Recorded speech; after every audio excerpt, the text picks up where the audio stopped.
I'm Paul, speaking for Free Range with Gail of Gaia. Welcome to the program. Today, Gail welcomes Celeste, Sedona, Arizona's own visionary artist. What is that? I had no clue before showtime, but we're all going to find out at the same time.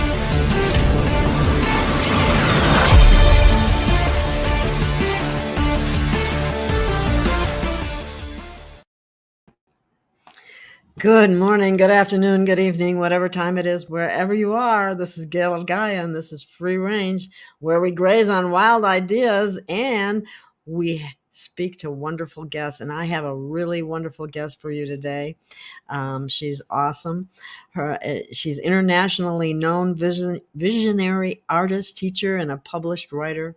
With a master's degree in fine art, she's traveled the world studying and developing her talents and artistic skills and intuitive gifts. Her soul portraits, original paintings, and published writings bring the cosmic beauty, universal wisdom, and unconditional love of spirit into human awareness. Celeste inspires a deep communion with the eternal divine spirit. And that's where we want to be today, to make that connection. Thank you, Celeste. I'm so happy to have you join us on this show. It's wonderful to be here with you. Well, I am. You have done so much. I don't even know where to start. We could talk about the soul portraits, or we could talk about the book that you have one volume done called Tales of the Planet. I'd kind of like to hear a little bit about that, if you don't mind sharing that, and then we'll move into the soul spirits. Is that okay? With you? Certainly. I have been an artist all my life, and I've begun to be a spiritual artist when I began to meditate and take a course in meditation in the early 80s. And I would just meditate every day at the same time, the same place, and these wonderful beings began to come through in my meditations. And I had a journal, and I started writing, and then I would see these beings in front of me. So as an artist, I draw a picture of them on my line journal, And then over the years, I realized, with a lot of encouragement from my teachers, that this was very helpful to other people to bring in this, the higher wisdom of spirit into a physical form in a drawing. And so over the years, I've just been blessed with ascended masters, archangels, lady masters, all kinds of visual things. But then they started telling me these stories. They would come into my meditation, and I'd be ready to write. And this is how Tales from the Planets began. And the first one came in, I think it was Adonis came to me. And I had done his portrait. He's a great being. He was a Greek god, but he wasn't really a god, but he came to the Greeks, so he worked with the Greeks. But anyway, he told me about this extra planet in our solar system that nobody knew about. And I thought, why are they telling me this? I wasn't interested in astronomy. But it turned out that this was the first of the Tales of the Planets. And it's the history of our solar system, and told through stories. Like the Native Americans stand up around the fireplace and they tell stories. And this is the way they came to me. So each planet came, first of all, I got the Planetary Council portraits. There's 10 of them, and I did all their portraits. And they're wonderful beings like Merlin and Horus, and I can't even think of their names, Enoch, and all kinds of wonderful beings. So I did all their portraits first. And then they began to come and tell me these stories. So it ended up when my husband couldn't sleep at night because he had pain in his back. So he started typing these up. And then he started publishing them. So I have all these little booklets. Each one has 3 stories about that particular planet. And what happens is we're a family of planets, and what affects one planet in our around our solar affects everybody. So everybody's very concerned about Earth right now because of we have the power to destroy it with our things. And so they want us to know that they're there, they're helping us. We've gone through this before. They can give us a lot of wisdom and a lot of help to deal with Earth as a planet. And the last Tales from the Planet I got was about Earth, and it was about the future of Earth and about Oh, tell us. ascension and things like that. But I wrote all these.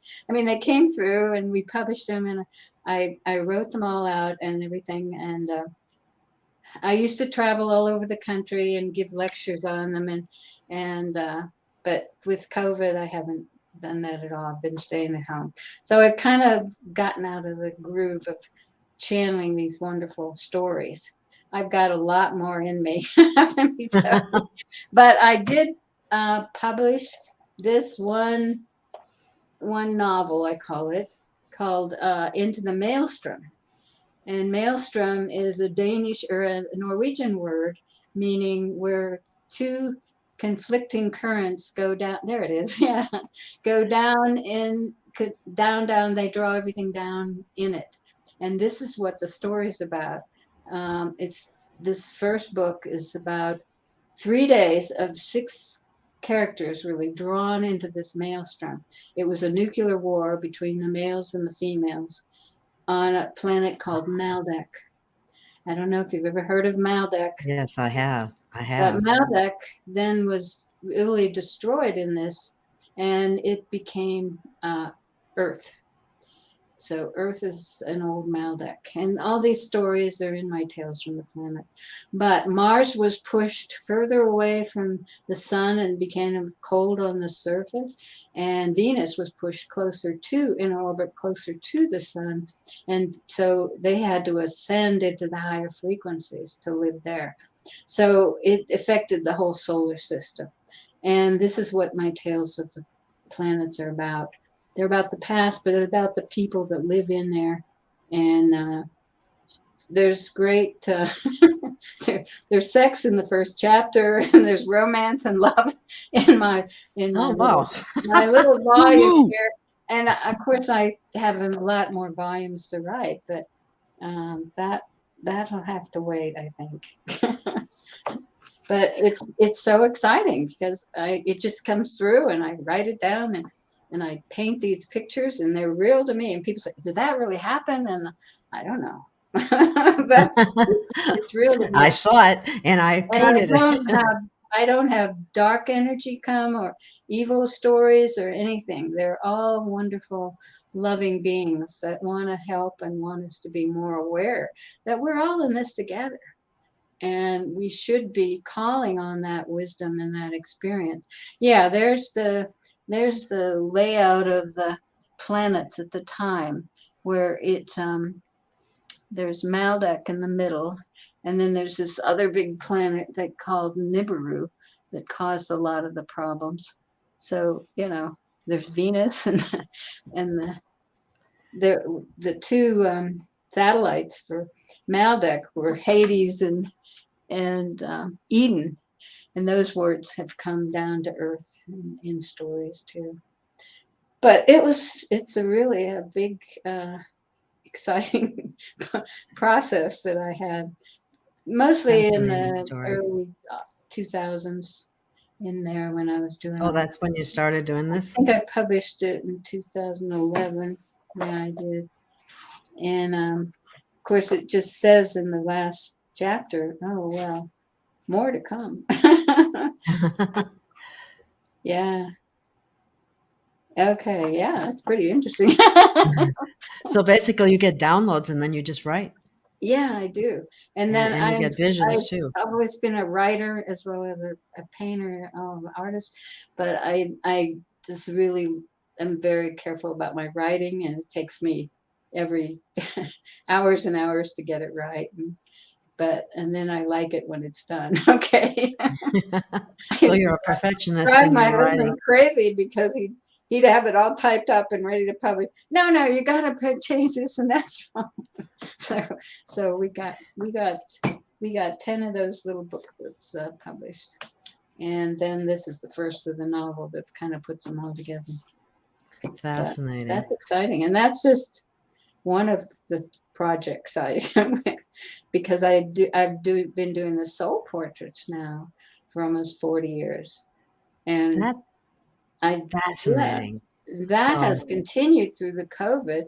People just find me and I do them on the internet, and they send me their photographs or pay on PayPal. So yeah, and they're always, my understanding about a soul portrait is that here's everything's written down. I love it. Celestial soul portrait. I should read it. It's really good. But I sit down with the person or the photograph and ask and meditate and ask for their highest guidance right now, and let go of anything that's not serving their highest good this time. And then I just wait, and I've been trained to look into my inner vision, like I have a big movie screen in my mind in my meditation, and I look at that and I begin to see images and get the ideas. So I start drawing. It's a pastel drawing that I do now mostly, and it's like 11 by 14, I think. Yeah, something like that.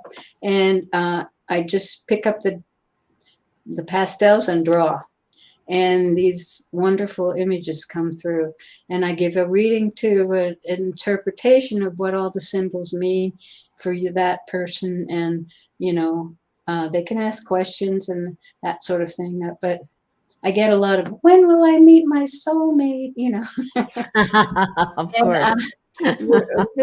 I want to sort of raise the focus here to a higher level of consciousness. These are some of my portraits for people here, you're showing on the screen. I That's also beautiful. do couples. Here comes a couple portrait. And they're fascinating because I find that, they've been together in many lifetimes. And I usually get 3 lifetimes for them. And I put them down and tell them all about that. So they loved each other. They couldn't be together. They loved each other. And they went through all these horrible things together. It just makes it so clear why they're drawn together in this life and what they can do together. So couples are really important too. I did this one on the left of a man from India. He contacted me from India. Wow. And this was his soul portrait. You're internationally Fascinating. known. Yeah. Yeah. Well, I've worked with people all over the world. Yeah. They find me. And they're all different. So I never know what it will be when I start. And I try to get my ego out of it. And I try not to remember them because, it's not me, it's spirit coming through me. So that's a real learning experience because I feel so much love at the time from spirit. Your angels come through, your masters, or your soulmates, or all this wonderful being, and I feel that love within myself. And especially when I first started traveling, and I'd do portraits for all these good-looking men, and oh goodness, that was not right. I fall in love every day, and so I have to learn to be more detached from it and know it's coming through me. It's not me. Mhm. Yeah, Fascinating. but it's such a blessing. I mean, and I can be an artist, and I can do my soul work, and it's great. I found my way. Oh, and the number of portraits that you've done is absolutely fascinating. Oh, And you've done the pictures thousands of, and thousands. I know, and because I go to your website and I look at all the pictures and I'm going, oh my God, this woman is prolific with portraits. I mean, it's just I used to so travel wonderful. all over the country, when I in my 60s, and I would be gone 5 weeks, and I drove maybe 5,000-6,000 miles, and I'd do almost 900 portraits in that Wow. time. Oh yeah, here's some of them here of the portraits I've done. I've done extraterrestrials. I've done leprechauns and fairies and all kinds of wonderful beings. So all these different beings come to you in different meditations, or when you're Yeah, some of and you these get on the visions, and stage are actual soul portraits, and some are drawings. Like I did a series of 12 lady masters at one point, and there I see them in their Mother Mary, Lady Clear, Kuan Yin, Lady Venus, Mary Magdalene, these wonderful females. That, Would you tell me a bit more about the leprechauns? the leprechauns, ran out of room to a man. I did his portrait, and he used to be a leprechaun. Let me tell you, he's still looking for gold in this life. You've heard about leprechauns looking for gold, haven't you? oh yeah, Yeah. Well, he he's always out looking for gold, and I did his soul portrait, and there he is. is he in this picture anywhere? No, I don't Oh, have. okay, I don't okay, think just wondering. so. No. Okay, Actually, I have a one right behind me. It's called Leprechaun Tales. Leprechaun. Yeah, and it's a little leprechaun telling this little girl this story, and quite charming in the forest. So I think I was a fairy, and I knew him as a leprechaun. So we've had all kinds of different lifetimes. lifetimes all over and on different And I had planets to at times remember a too. lot of my lifetimes to do this work. Oh dear. So yeah, but here I am again. Here we are. Well, so I anticipate you must be a very old soul, which is a good thing. Well, I keep trying to finish it off here. But I got to be an artist in this life, so that's my biggest thrill, because so many lifetimes I was around artists and I wanted to be an artist, but I was a woman and I couldn't do it. Get married and have children. At least my father in this life, he was wonderful. He didn't tell me I had to. He told me I could be. He supported me to be an artist. But he says you have to be able to support yourself. But it wasn't about getting married and having children. It was about getting a job. So my choice in those days was a nurse, a teacher, or a secretary. So Mhm. I took secretarial training when I was 16 that summer, and I learned to take shorthand and type and all that sort of, and I could always get a job, and then I could do my art on the side. But now I don't have to be a secretary. I can be an artist. That's awesome. That's So he was awesome. great. He was supported me. He took me to these free art classes for 6 years. I lived in a little town north of Pittsburgh, and Carnegie was a big millionaire at the time, and he was building libraries everywhere in the university and the art museums and all that. And they had these free art classes for kids all around Pittsburgh and on Saturday mornings. And my dad would take me down there. It would be at least an hour drive, and the 2 hour class, and then he'd pick me up and bring me home again for 6 years. We even went to the university and had university professors, and so that was great. And he really supported me in that. That So helps a lot to have yeah, it's family support wonderful. when you're trying, especially an artist.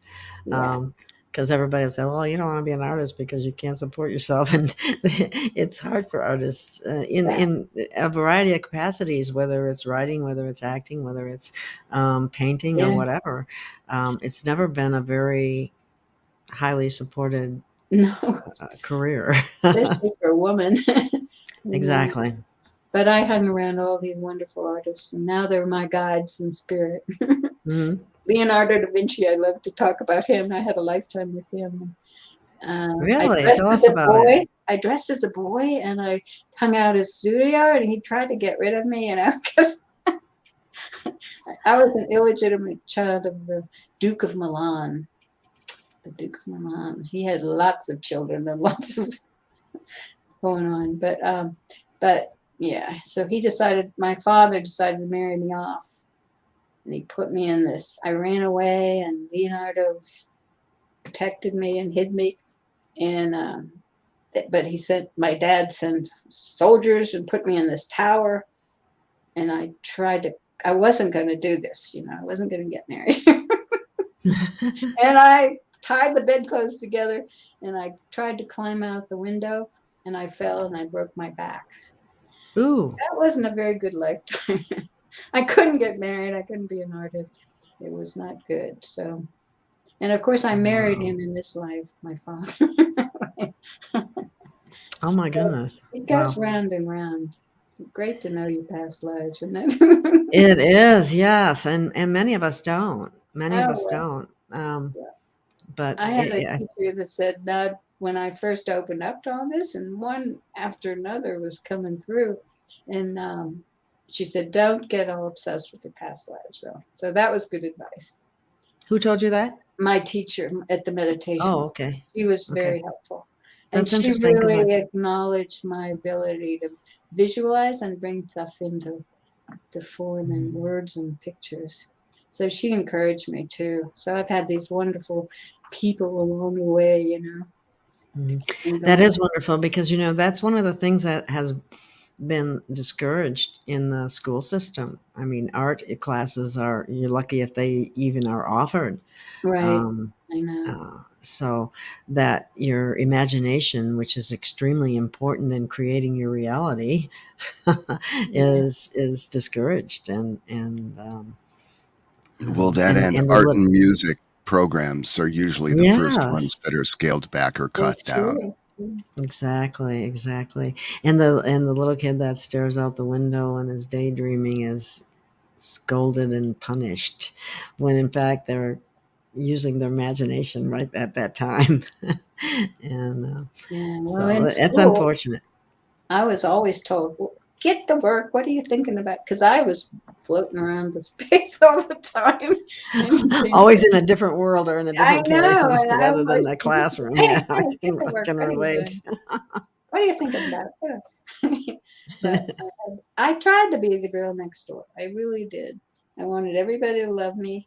I was going to be good, do what I was supposed to, but kind of didn't work out that way. Oh, that's funny. But I I've can had a relate to wonderful that. life. I have. Do you have any visions of the future of Earth and the planet? And people talk about ascension and all those kinds of things. Are you getting anything on that at this time?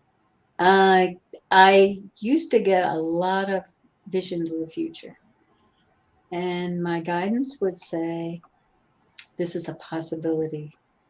If you change your mind, this could not, it would change the future." But we were living in Oregon, and I couldn't sleep one night. And I'm a good sleeper. So it was cold in the house. But I had to get up and go downstairs, and we had a little pellet stove there. And I put the coals in there, and I got my journal out, and I was all covered up in a blanket. And I wrote one sentence from Serapis Bay. Have you ever heard of him? He's Yes, yes. ascended He's an master. ascended master. And Yeah. he said to me, "I'm going to give you a course in ascension. Now you can go back to sleep." I got one sentence.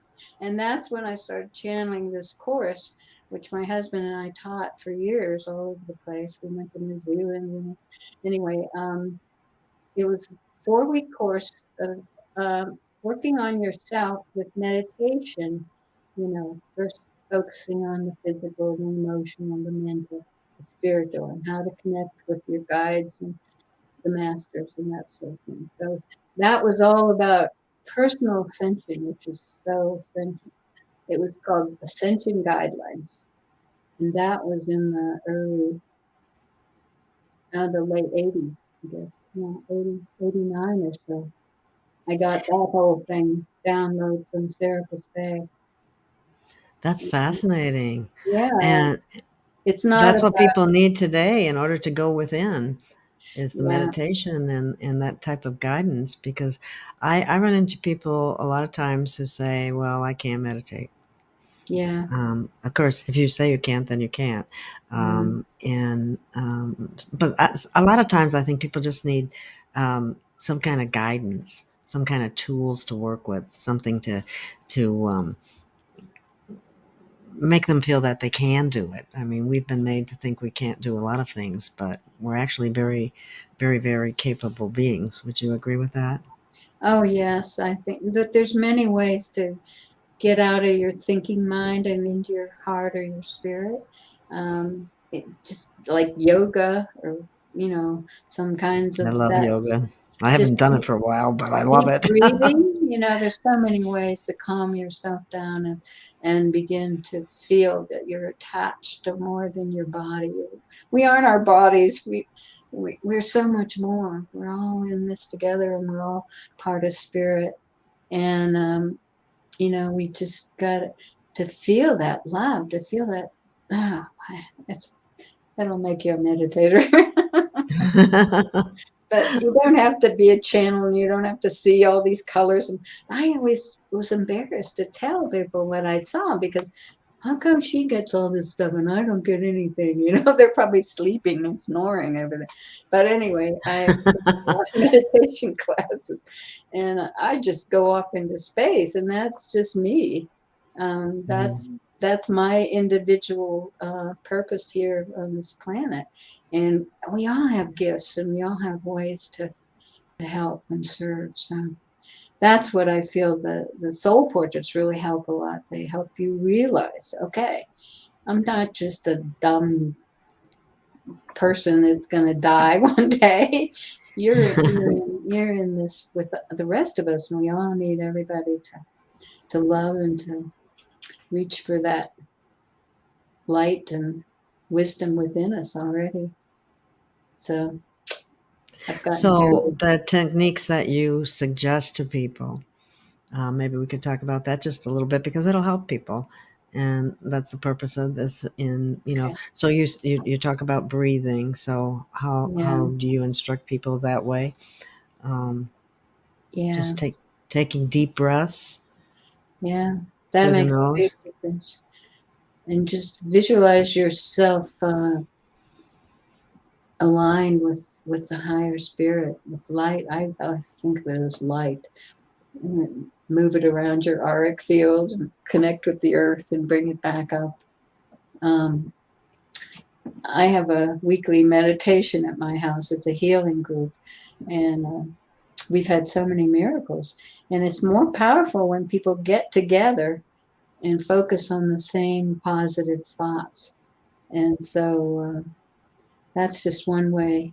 You don't have to be a visionary artist do to meditate. There's another one. I've had more visions in meditation than I have dreams that I remembered. Uh, well, Um, dreams are another good way to remember, mhm. especially the ones right before you wake up, because you work through your problems of the day in the earlier part of the night, and then you right before you wake up. My guidance started. I get up and go to the bathroom. I guess I shouldn't say this, but I do go to the bathroom. It's life. I go into the bathroom, be sitting there, and they tell me, interpret my dream. And I think, wait a minute, are you watching me all the time?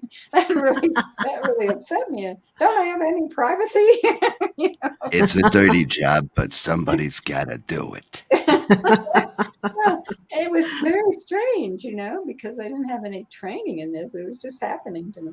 And I was like, oh, in the shower, you're watching me there. But they're not actually looking at your physical body. They're looking at your energy, your aura, the energy around you. And so you can, you can look, People are have a, recognized by their you energy can have a signature, bad right? hair day and still, you know, Doesn't communicate, matter. Yeah, I'm talk having one of with those your today. And to think how patient and they have to be to communicate with our guides. I mean, some people, I used to feel when they were coming, I would feel energy in my throat. And this one big guy came for a soul portrait one time, and he said, "Yeah, my guides tickle my nose when they want my attention." Some people feel it other way, but if you can imagine you being on the other side, the guide, and you're trying to help this person, and they're so unhappy and so alone, and they don't even know you're there loving them, and so we're all in this together. So And we're all loved be immensely, kind to your correct? guidance. They're trying to help you.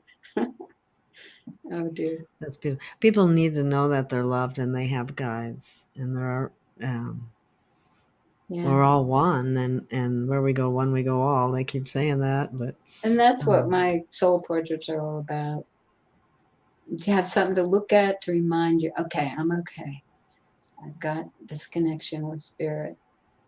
And, You are never alone. right, even in the bathroom.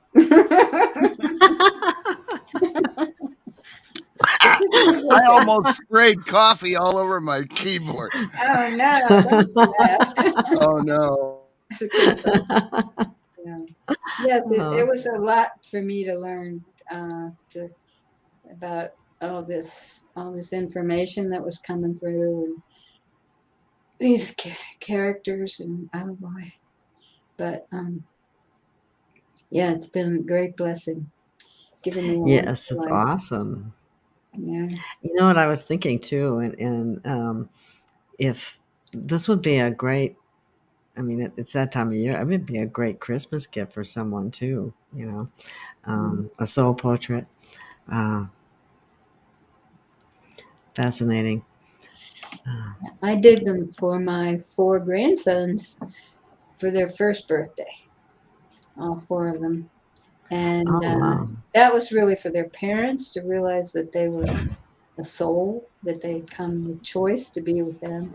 And then I did them again for all 4 boys for when they were 13, when they were teenagers, and did Well, that should be interesting. another round of portraits. Yeah, so it's really interesting. And of course, they're not into spirituality, going to church or anything, but I get these wonderful images of. I have one of a boy that was my son's younger boy. He was standing with his hands on his pocket and a cat on his head, on top of the world, smiling away. And he didn't know he had this big, beautiful guardian angel behind him, but he was on top of the world. I think I saw that picture. That's a wonderful. Yeah, I think I did. I think you showed it to me. Yeah, I had it up here, but it's in the other room now. Yeah. So it's good for the kids. People don't seem to go to church anymore, or but I mean, my family. Well, there's doesn't. dogma attached to that. That is Yeah, it's just problematic. not in the way, but we still have spiritual work to do. We're still spirits at heart. Yeah. Well, and connection to spirit is really especially important now because there's been a galactic war going on. Oops, that was the wrong one. There we go. Yeah, one of the first guides that came to me years ago in the early 80s when I was just starting to meditate was Ashtar. Ashtar is the head of the Galactic Confederation, and I never heard of him. I took it down to my meditation teacher, and I said, "Did you ever hear of Ashtar?" And they said, "Oh, Ashtar, who's that? What did he say?" Oh, really? He's somebody you know? And he just simply said that they're here to hold as much as they can, hold the higher. Now, this is the Galactic Confederation, okay, the good guys in the galaxy. And they were holding the light and the energy as much as possible, that they were not going to land and take over and save us from ourselves. We had to do that, our part with that. So that's what he told me early on. And later, I've come and done his portrait for individuals. He'd be their guide or something. And all his crew, I did all his crew one time. And I used to set them around my bed when I was meditating, and I was up on the ship with them. But people think Fascinating. that's crazy, but I've seen, I suppose I shouldn't say that. Jesus is called the most radiant one, and he was always my first guide, really spirit guide.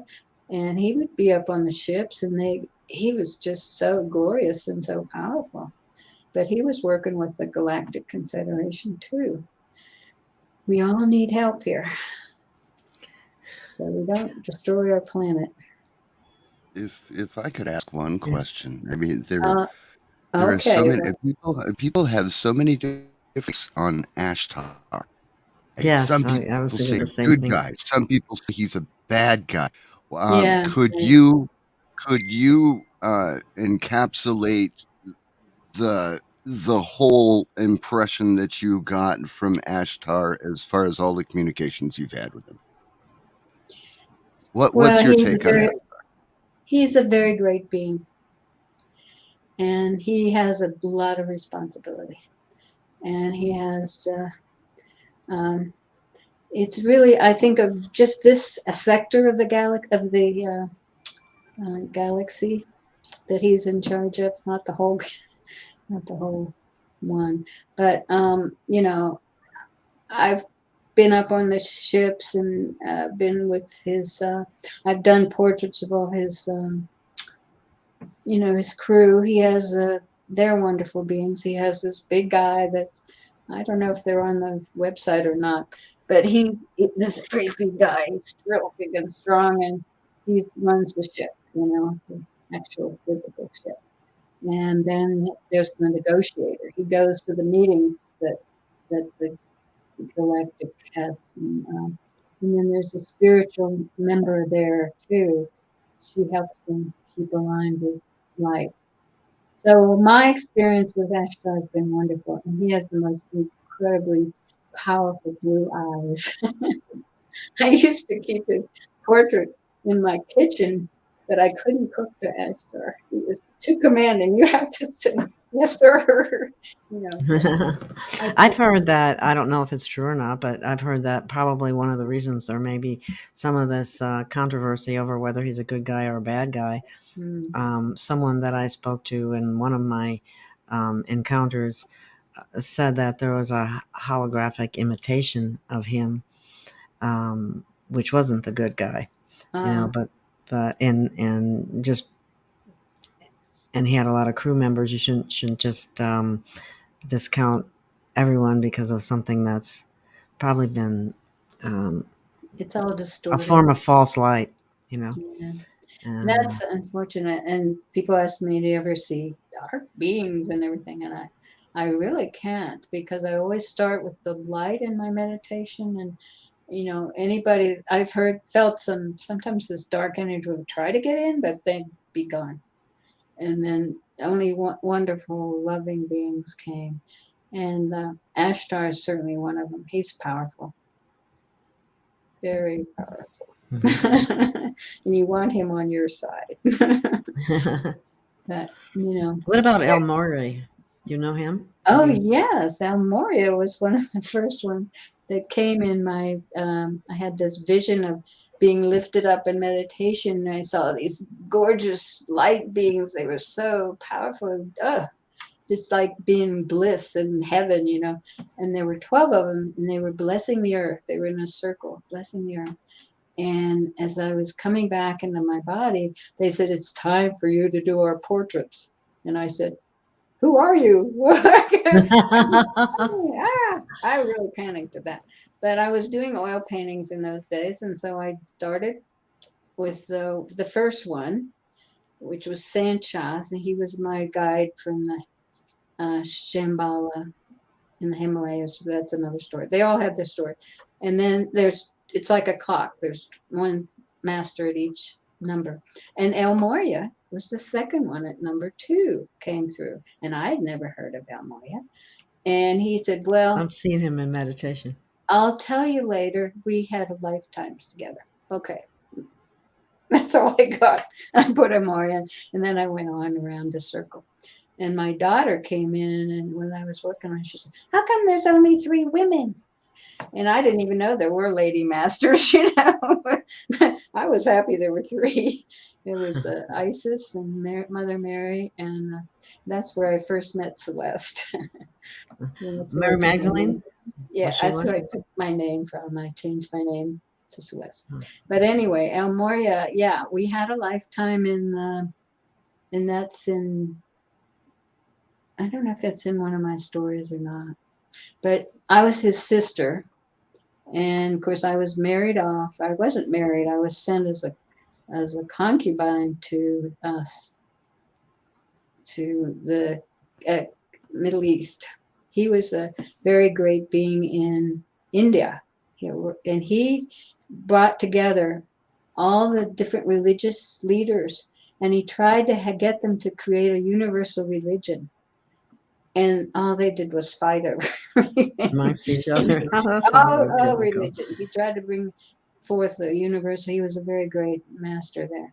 And Kind of sounds like the Council of Nicaea. yeah, it does. And but after he died, he had two sons, and they just fought each other, and that was the end of that, unfortunately. But there are these great beings that come through. Zoroaster, and there a lot of them I learn about them because they're on the planetary council, and they're in charge of their planet's evolution and working together. So he's Are you one of familiar them. with the Council of Nine? Yeah, I've heard of them too. Have you As I had say, encounters with them at all? not specifically. Okay. What about the Council of Five? I've heard of them too. No, I haven't. There's a lot of different councils on that front. Yeah, well, that's Yeah. wonderful. And, they all have different work to do, and hopefully they work together. Yeah. Well, what was the what happened to planet Earth that brought about this suppression of the divine feminine, shall I say? Well, there was a time when the women were the bosses. They were in charge of everything, and the men were subservient, and then it changed around. So now it's coming back around to more equally Shouldn't it be balanced? divided. Really? It's just one way of expressing life. Trying to be boss, trying to have control. And yeah, but we all learn, unfortunately, by the mistakes we make. Mm-hmm. Yeah. Isn't there? Don't you think that balance between the two, that it should be more of a balanced thing? Oh yeah, sure. My daughter's my warrior, and man, she speaks her mind, and she's very strong. You wanted me to talk about the feminine warriors? Yes. Oh, I've done quite a few of those. There's Athena. She's the goddess in the Parthenon. They have this big statue of her in Greece, Athens, Greece. Athena, and she has this owl with her. And that's wisdom. Owl means wisdom. And she learned that the best, well, not to fight with blood and gore, but to find peaceful solutions. And so I know one story I got about, what was his name? It's a Greek story of this warrior that comes to Athena and asks for help, and she tries to help him find place without killing everybody, bringing to peace. So that's the wisdom aspect of the female warrior. You look for other solutions besides going to war and settling things that way. So that's always possible. Who are some of the other ones? Well, there's I don't know. I just think of Athena, and I've done. Some people come in, and I do. Athena's is their guide. Their spirit guide. Wow. And I do her portrait. I know I've done that. Just had a young woman come to my meditation group, and her name. She's taken the name Athena, so I was looking through my soul portraits, and yeah, 2 or 3 of Athena's helping women be strong but loving. Mm-hmm. And that's the most powerful thing. That's awesome. I'm gonna have to have one of those done one of these days. Yeah, sure. I'd love to do it. Yeah, as I say, I only do them like maybe once every 6 months or once every year, because I don't want to be your guru. I want you to be your own guru. I want you to find out who your closest guidance is, perhaps. And so you can communicate directly yourself. And that's what it's all about, for all of us stepping up. What do you do to help people achieve that, or how do Well, you guide them, or whatever? I give them this reading and I draw this portrait, and this is okay. You're connected to this powerful being, and they're helping you. So don't forget, when you need help, go to this person, and you'll get great ideas. Maybe dreams. Lots of times they communicate through dreams, and I know that can be really powerful. So for a long time, before I started to meditate, when I was living in Europe, I started to write down my dreams, and I drove my husband crazy. I was waking up 3 or 4 times a night.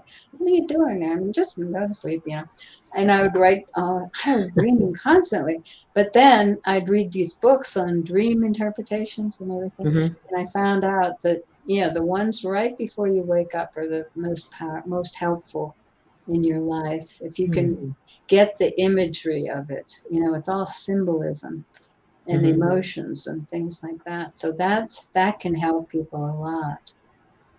But, is there a East Indian woman guide or warrior or master, so to speak? oh, I'm sure there is. Was, I've done so many lady masters. They're wonderful. There's Kuan Yin was really my first lady master. I was up in Oklahoma with a friend up in the mountains, and it was summer solstice, and I went up to about 10,000 feet and started meditating. I was taken up into this great big meeting place, and it was round and it was huge, and all these beings were there, and I kept seeing people I knew. And, oh, what are you doing here? I don't know. We're here. And then they opened the doors, and we went inside. Here were all these wonderful, wonderful beings, masters, and they were surrounding the earth and blessing the earth. And it's time for the divine feminine to return. And that was the first time. Then I felt all this loving, loving energy come pouring forth into the earth. And that's when I did Kuan Yin. I came down from that mountain and I drew Kuan Yin's portrait. And she has her hands together, and she's so sweet, but she's so powerful. So feminine. But if you know her story, do you know about Kuan Yin? I haven't looked at it. I know Kuan Yin. I know of her, but I can't really say I know her story. Yeah, well, she was a real person, and she Chinese, and she was supposed to be married, and her father had picked out the man she was going to marry and everything. And she said no, she wanted to be a nun, and she wouldn't do it. And so she went to this. He made her go to this nunnery. There's my portrait with my. Those are my friend's hands praying.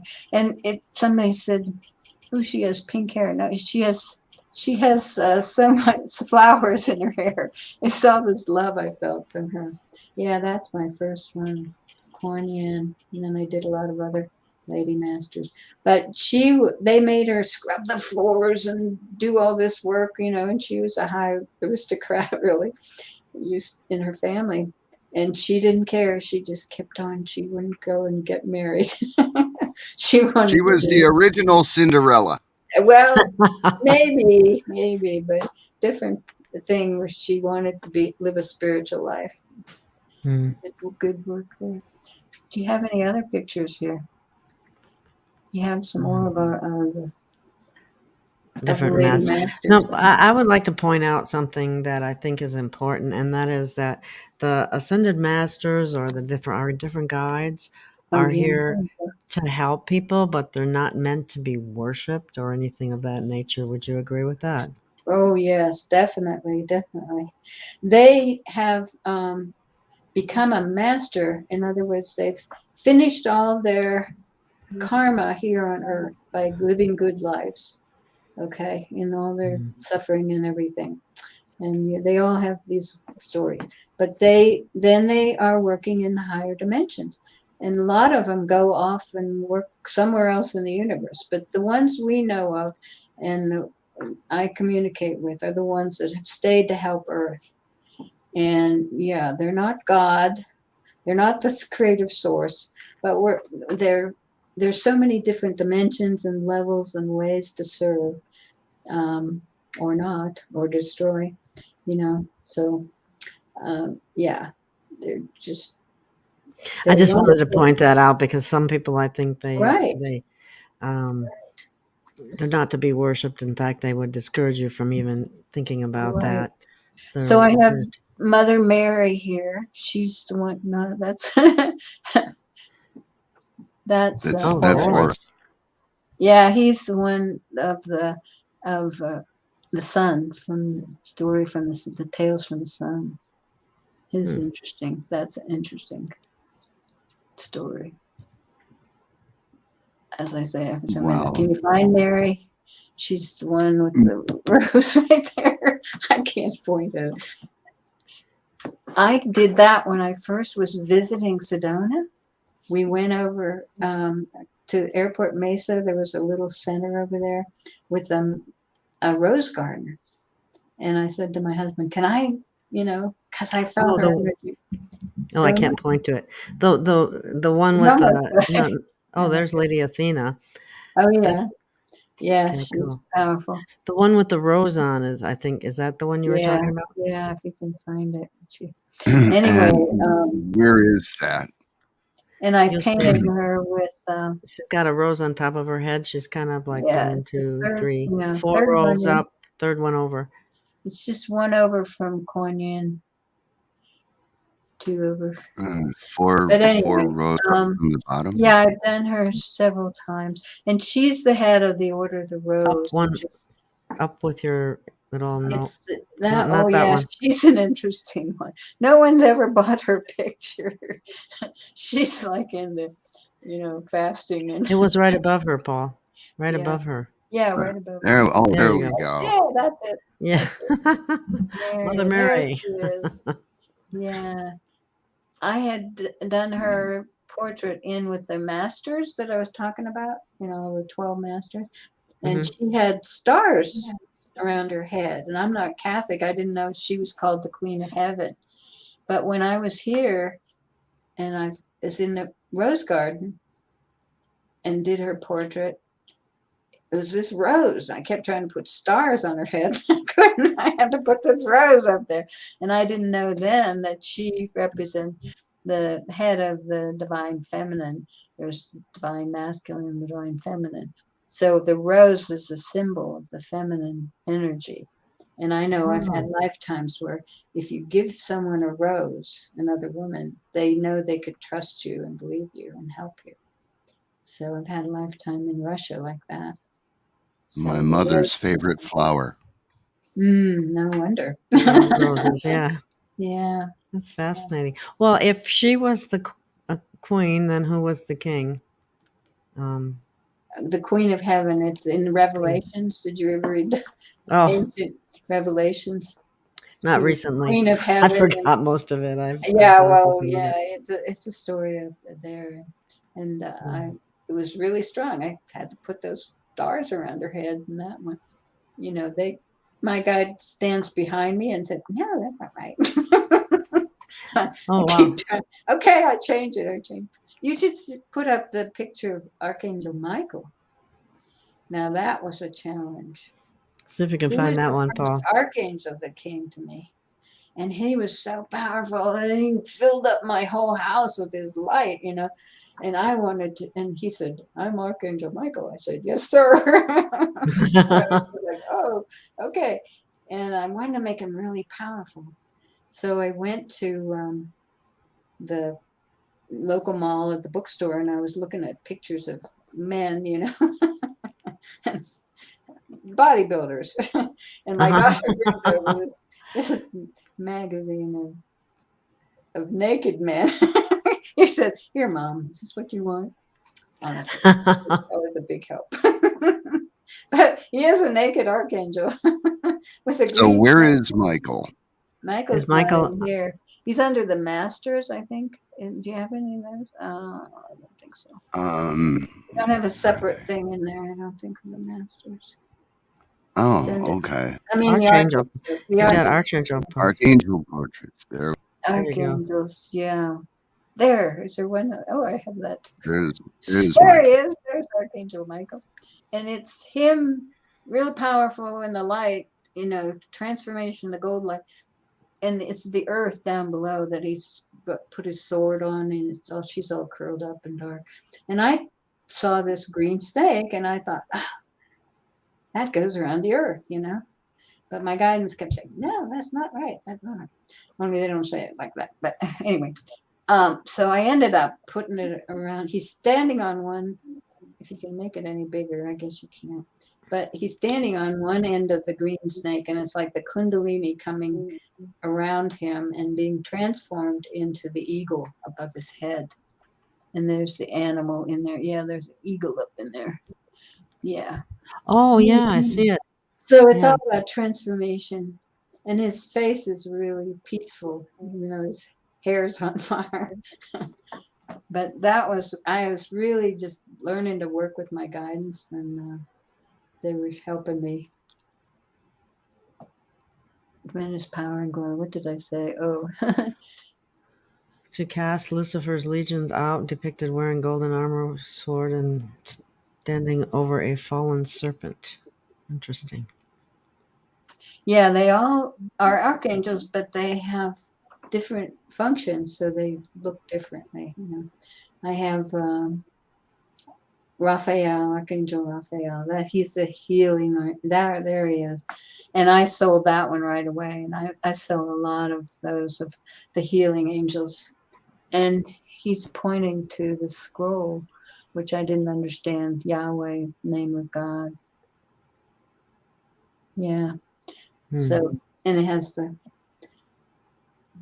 this double helix behind him. But anyway, the healing is always wonderful, Archangel. And then there's Raphael and Uriel.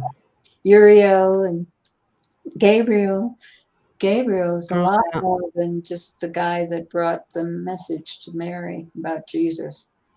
He's in the Bible mentioned. Is he in there too? Mentioned in the Well, Bible. there's Uriel. Yeah, there's Uriel, and he's so wonderful. Fire of God. He works with Lady Master Nada in the 6th way. Okay. He's the overlighting angel of the threshold between dimensions. He lovingly watches. And that was before computers, so he has a pencil in his hand. The young couple set out on Earth's cycle. See the young couple there. And threshold between dimensions. And anyway, he records their evolutionary progress. When the couple gains enough love and wisdom in their physical human incarnations, they will pass on to higher relations to continue their eternal life. So down at the bottom, you can't see it, but there's lots of birds and animals and a little child running along. Is Gabriel in there too? Are there more? I don't know. She should be there. Keep scrolling down, Paul. I'm at the bottom. There's only 3 on that. Oh, okay. Only 3. On that page. Okay. Oh, okay. Well, I've done 7. There's a I have master portrait. I have Zadkiel on my my rack card here. You can't see it, but I love Zadkiel. 1 second. 1 second. Yeah. Here. Hold that up. Kind of like that. Oops, gotta switch over. There we go. Oh, there. Yep. Okay. There we are. I can't get it backwards. Anyway. It's backwards for you. It looks great for us. Oh, no. Yeah, it does. It looks fine. So he's like holding his hands out, supporting the earth, but there's a young man there with the earth in his hand. And it's the idea that they're there, but we're working together. They can't do it for us. We got to do our part and take responsibility for what we're creating here. So I love Zach, yeah. He's, well, anyway, I won't tell you all this stuff. I had to learn a lot of things about a lot of beings because I like to know. So I read all these history books and metaphysical books and they Fascinating, get it actually. together. Yeah. They're Yeah, and amazing. all of these pictures, all of these groups are on artsedona.net. Yeah, that's my website. Yes. Yeah. And Uh, well, is there anything else that you'd like to cover, Celeste, about your work or about anything that we've been talking about that you think would be? Well, I've done a lot of time. I have a lot more stories. I can't tell them all now, but it's so interesting though to be to be open to this whole dimension of experience of consciousness, you know. Hmm. And it took me a long years to, really begin to be comfortable with it and to do my part. But everyone can. Hmm. Everyone's part of, Is there life. any advice you have to people to how they can learn to listen to their intuition or their guidance or anything of that nature that might be helpful? Well, I think the biggest thing that helped me was to meditate every day at the same time. And I dedicated, that was my part. Hmm. And so that my guidance could know that they could find me then and I'd be quiet and I'd listen and we could communicate. So really that was the most powerful. And it's so simple, but it takes a lot of discipline to do that. Hmm. And you would Saying do it in the I will morning. be I will be here meditating every day at the same time. And it can be morning, noon, night, whatever is convenient, but try to make it at the same time. And that just opened the gates for me so they could try that. That's wonderful advice. Thank you so much. Yeah. Well, we might have to have you on again sometime, and you can have Uh-oh. one of your stories ready to share if you want to. I mean, that's Yeah. entirely up to you. Well, I Um, love to. I mean, I've just been given so many wonderful stories. I can yeah. start reading my book. Ooh, the sex in the first chapter. No, I said, wow. yeah, I love the sex. Well, Tales from the It's a Planet rough. sounds like a very Okay. interesting book. Did you have something you were going to say, Paul? Well, I Paul's in just the wanted to dig background a today. little. Mhm. Yeah, I'm in the background. It was a rough night. Um, pardon me. I just wanted to dig a little bit deeper into the meditation and opening yourself up to the ascended masters.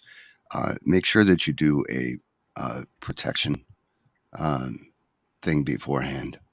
Um, Yes, that's good. Set forth your intention that only benevolent things of love, light, and peace and joy can communicate with you, and black out anything bad. And if you are in a communication with um, an entity that is presenting itself as a master, the moment you begin to feel that that connection is not right, break it off immediately. Maintain control of your communication with any master that's communicating with you.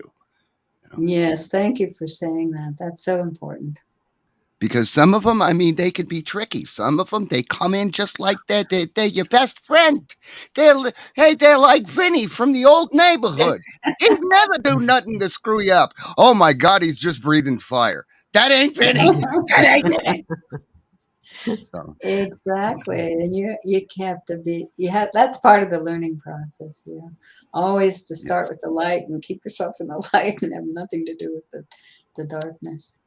That's Because what you were it's saying tricky. about seeing the light kind of coming in and spinning Yeah, around you. And yeah, visualize that. well, what's interesting about that is too, um, it's been found that white light activates, which is God's light, really, um, activates the God genes within us, and they have recently discovered that we actually in our DNA have God eternal within us, written in our DNA, which is absolutely amazing, because they've actually figured out, based on the different codes that relate to certain elements, and it actually, that's what it actually says, God eternal within us. So Yeah, God eternal and within the what body and in every language known. It's absolutely amazing, and I think I'm going to have Robert O. Young on, and we'll talk about that in greater depth. But and then it's the Sound Health Sherry Edwards, who talks about the white light activating our God genes. So, just based on what you're saying, it just demonstrates how important and how true it really is. Yeah. So fascinating. This is where kind of, you would never think this would happen, but it's a little bit where science and spirituality are starting to mesh. Right. Which is a good thing. Before, it used to not be that way. But and scientists, unfortunately, have had to admit that if you observe an experiment, it changes it. So our consciousness is always affecting the life around us. Exactly. Even in a scientific experiment, they can't stop it. Once they start observing it, it changes the results. And they stop observing, it goes back to being some other way. Interesting. Yes, consciousness is a thing. Intention works, and so does prayer. Yes. And right now, we're all working toward higher consciousness, more awareness, more light in our life, and so we can ascend with the planet, because Gaia is going to ascend. Right. Many years ago, I had a collective consciousness type website, and it was just a gathering place for people to read, like, the intention on the page, and to work, everyone working together to focus on the ascension of the planet and the uplifting of humanity and your fellow man and everything else. But I lost that domain name. I might try and get it back. It was karmicwhoopass.com, and we opened a can. Oh, wow. Well, that's really great that you have a weekly meditation on Tuesdays in Sedona, and I have yet to make it there, and that's one of my goals. I'm going to get there.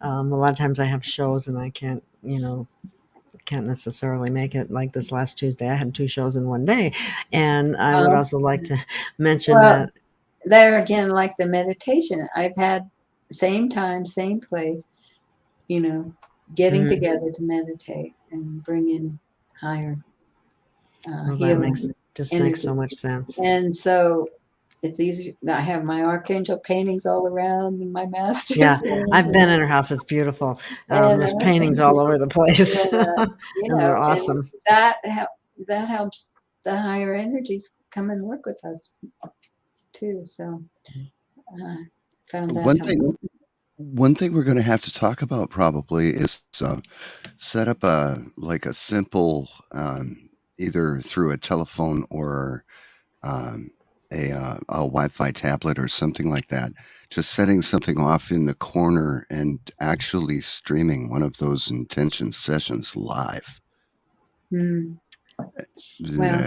Without any fuss or muss or any overhead. We could do that. Like that. We could do that if you want to think about that. That would broaden your audience or your listening. Together we're more powerful. Powerful, for good or evil. So anyway. Well, we'll certainly discuss this again. And I want to thank you so much for joining us and for sharing your stories. And I'd also like to mention that this is a listener-supported channel, and anyone who's willing to contribute would be greatly appreciated. And thank you so much. And this is why I always look for people such as yourself to be able to bring forward that can help humanity at this very, very critical time. Yeah, it's good. And You're doing good there, Gaia. Keep on.